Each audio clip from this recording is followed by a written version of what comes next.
this video we would be learning how to write a C program to reverse a number. So if I have received as the input 123, my output would be 321. Why? Because I am reversing the whole number here. So for understanding the logic here, let's first understand how the modulo works. So if I have written 5 modulo 2, what would be the answer? 1. How? 5 modulo 2 is basically the remainder of the division 5 divided by 2. So what I am doing here, I am dividing 5 with the number 2. So 2 2s are 4, which gives you the remainder 1 here.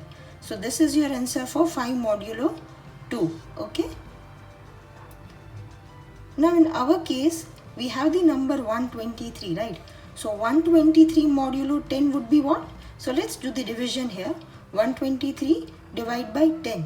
So it would be 10 ones are 10, 3 taken here. So 23, 10 twos are 20. So you get the remainder 3 here, right?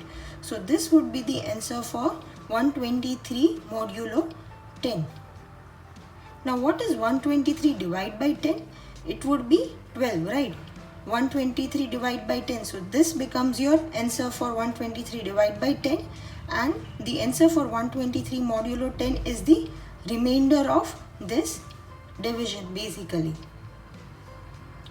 Now going back to our example of 123, let's assign the variable n here, the value 123. Now there would be 2 steps which we would be doing every time. One is modulo and one is division. So what would be the answer of n modulo 10?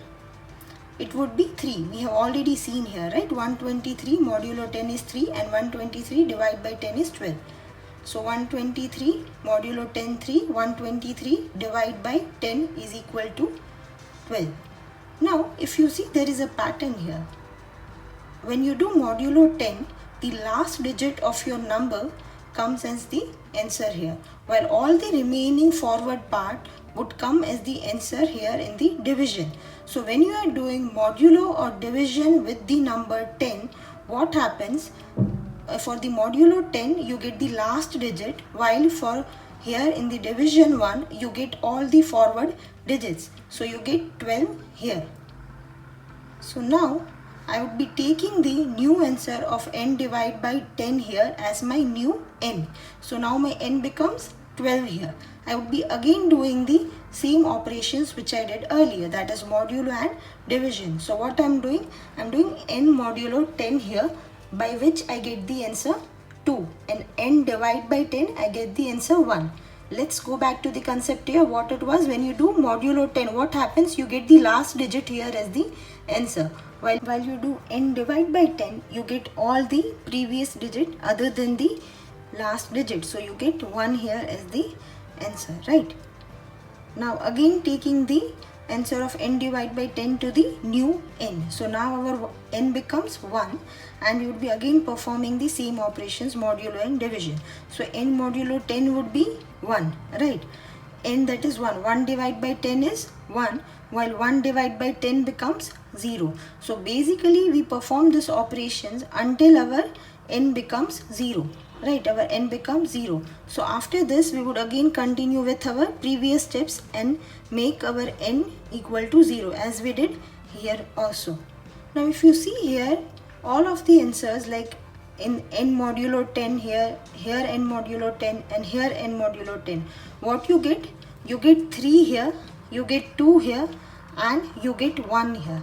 So if you combine this 3, 2, 1, this is your answer which you had required in the first place, 3, 2, 1, which was the reverse of your input 123. So now we need to make the number out of this 3 digits which we have received, 3, 2 and 1.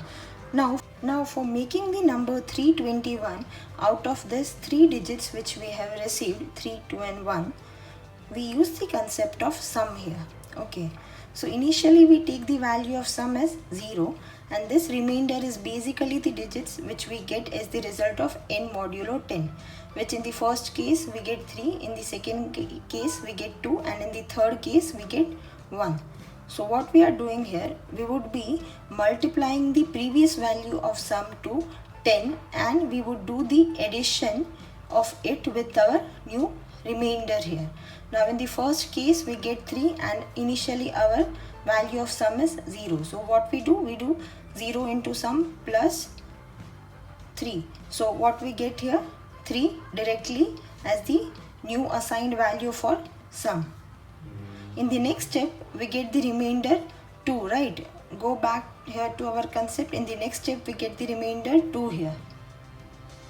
So what we would be doing, previous value of sum into 10, that gives you 30, plus the new remainder, that is 32. So basically the first 2 digits of the reverse number are already formed. Now moving towards the next step, we would be taking the previous value of sum, that is 32, into 10 plus new remainder. This remainder we had received here. So we are adding it to the multiplication of the previous sum and 10. So this gives you 320 plus 1. So this is 321, which was the expected output. So let's make the proper formula statement from that. So that is sum equal to sum into 10 plus the remainder, right? Now let's write the program. So we would start with the header file stdio.h. After that we are writing our main function, and here we are declaring the variables. N is required as the number here, R is the remainder in which we would be storing the result of modulo, and sum is for calculating the final reverse value of the variable n. So we would be assigning here the two variables n and sum. So we are doing the variable initialization, and I'm assigning the value 123 to the variable n, while sum is initialized to 0 here, right?